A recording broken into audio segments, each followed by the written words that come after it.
आज हम देखते हैं फाइनाइट स्टेट मशीन या ट्रांजिशन सिस्टम से हम एक रेगुलर एक्सप्रेशन कैसे बना सकते हैं। इसके लिए आर्डेंस थ्योरम है, आर्डेंस इक्वेशंस हैं जो आपने पहले भी पढ़ा है। बट ये जो क्वेश्चन है इसमें थोड़ी सी एक ट्रिक है। उस ट्रिक से हम देखेंगे कि कैसे हम इससे रेगुलर एक्सप्रेशन डिज़ाइन कर सकते हैं। थोड़ा सा रिकॉल करते हैं आर्डेंस थ्योरम क्या है।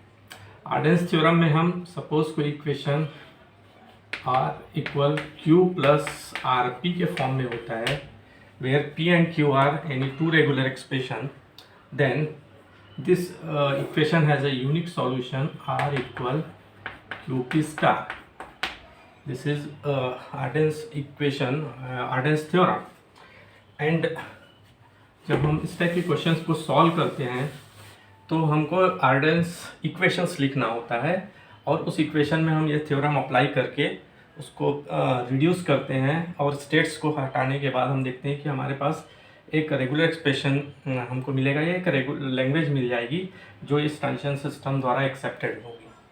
अब इस ट्रांजिशन सिस्टम में जो आउटपुट आएगा वो होता है फाइनल स्टेट के रीचेबिलिटी पे। तो हमारे पास दो स्टेट फाइनल स्टेट है Q1 एंड Q2। तो आंसर क्या होगा, Q1 एंड Q2 का जो रेगुलर एक्सप्रेशन होगा उसका यूनियन लेंगे। दोनों के रेगुलर एक्सप्रेशंस के यूनियन को हम फाइनल आंसर हम मानेंगे। तो इस के लिए हम पहले इक्वेशंस लिखते हैं।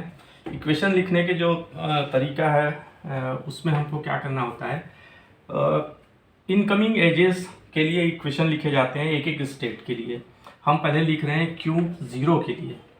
Q0 स्टेट पे इनकमिंग एज क्या है, विथ इनपुट B से हम इसी स्टेट पे वापस आ रहे हैं और ये इनिशियल स्टेट होने के कारण हम यहाँ पे एक नॉर्मूज लेंगे एंड लिखेंगे Q0B। ये इक्वेशन नंबर 1 होगा। दैट मीन्स इनकमिंग एजेस, इस स्टेट पे इनकमिंग एज क्या है, ये इनकमिंग एज है और इनपुट क्या है B। तो हमारा आंसर इस स्टेट से हम इसी स्टेट पे वापस आ रहे हैं, तो हम लिखेंगे null plus Q0B।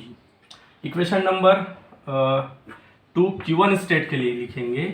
Q1 state पे थोड़ा सा ध्यान से देखिए, इनकमिंग एज क्या है। Q1 स्टेट पे हम Q0 से विथ इनपुट A आ रहे हैं, तो हम लिखेंगे Q0A प्लस Q1 स्टेट पे ही हम देख रहे हैं Q1 से ही हम B के इनपुट के साथ वापस आ रहे हैं, हम लिखेंगे Q1B।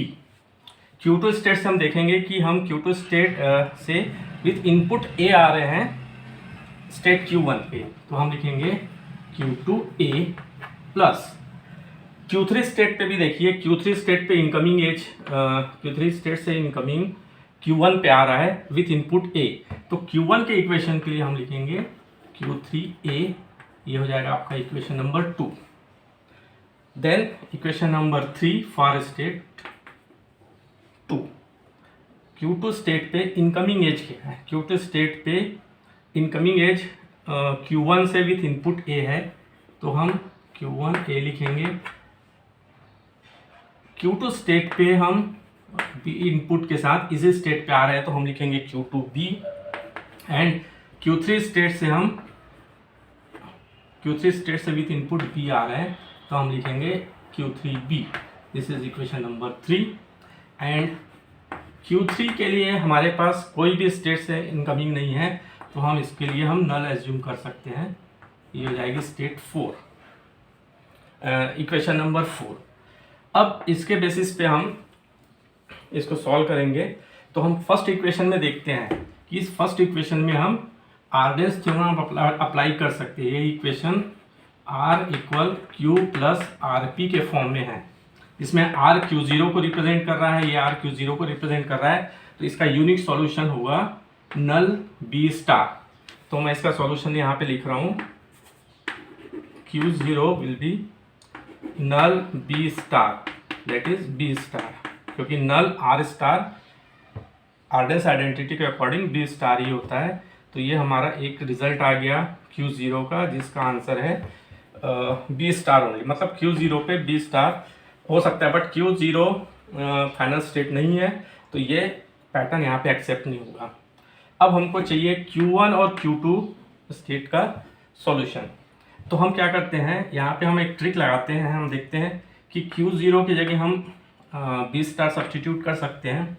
उसके बाद Q1 B, Q2 B, Q3 B, Q1 A, Q2 B, Q3 B, ये सॉल्यूशन है। तो हम ऐड कर देते हैं, adding Q1 and Q2 and side by side by substituting Q0 equal B star and substitute Q0 equal B star in equation number 2। Equation number 2 में हम Q0 की प्लेस पे हम B स्टार सब्सटीट्यूट कर सकते हैं। तो आपका इक्वेशन हो जाएगा Q1 प्लस Q2 इक्वल, मैंने डायरेक्टली सब्सटीट्यूट कर दिया है, B star A plus Q1B plus Q2A plus Q3A plus Q1A plus Q2B plus Q3B, ये कंप्लीटली Q1 प्लस Q2 का सॉल्यूशन है।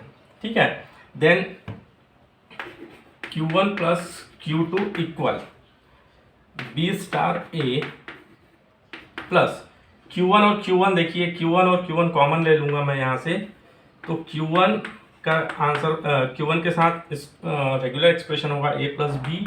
Q2 में भी देखिए Q2 अगर कॉमन ले लेता हूँ तो Q2 का आंसर हो जाएगा Q2A plus B and plus Q3 का भी ले लूँगा तो A प्लस बी हो जाएगा, कॉमन हो जाएगा। अब इस इक्वेशन को आप ध्यान से देखिए कि अगर मैं यहाँ से again Q1, Q2 and Q3 से A प्लस बी कॉमन ले लूँ तो क्या आपको मिलेगा। अगेन मैं यहाँ पे ये क्वेश्चन लिख दे रहा हूँ, इस इक्वेशन को लिख रहा हूँ Q1 plus Q2 equal B star A plus Q1 A plus B plus Q2 A plus B and plus Q3 A plus B। यहाँ पे प्लस का मतलब यूनियन से है, यहाँ पे प्लस का मतलब यूनियन से है, correct. Q1 plus Q2 equal B star A plus Q1 plus Q2 plus Q3 and A plus B। यहाँ से मैंने A plus B, A plus B, A plus B common ले लिया तो आपका यहाँ पे ये रह गया। अब यहाँ पे Q3 की वैल्यू हम नल रख सकते हैं क्योंकि यहाँ पे Q3 का कोई इक्वेशन नहीं है। ठीक है, दैट मीन्स हम 5 या नल मूव से इसी स्टेट पे ट्रांजिशन पॉसिबल है जिसको हम केवल ट्रांजिशन प्रोवाइड करता है, तो हम यहाँ पे इसको नल कर सकते हैं।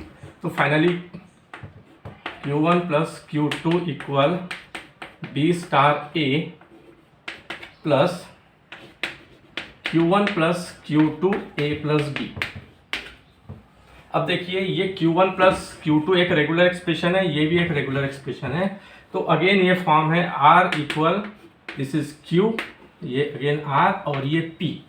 तो आर्डेल्स थ्योरम के according R equal Q plus RP कोई इक्वेशन होता है तो इसका सॉल्यूशन क्या होता है, इसका सॉल्यूशन होता है QP star, that means Q1 plus Q2 का आंसर क्या हो जाएगा B स्टार A, ये वाला पार्ट Q एंड P वाला part A plus B star. ठीक है, और यही हमारा आंसर होगा। क्यों? क्योंकि हमारे इस ट्रांजिशन सिस्टम में जो रेगुलर एक्सप्रेशन एक्सेप्ट होना है वो Q1 प्लस Q2 होगा, क्योंकि दो स्टेट फाइनल स्टेट है तो दोनों का यूनियन जो होगा वो फाइनल आंसर होना चाहिए। तो Q1 प्लस Q2 का आंसर हमारा मिल रहा है B star A, correct, B star A plus B whole star. तो ये हमारा आंसर है इस क्वेश्चन का। तो इस ट्रिक से हम इसको आर्डेंस थ्योरम से हम डायरेक्टली सॉल्व कर सकते हैं, और ये छोटी सी ट्रिक है।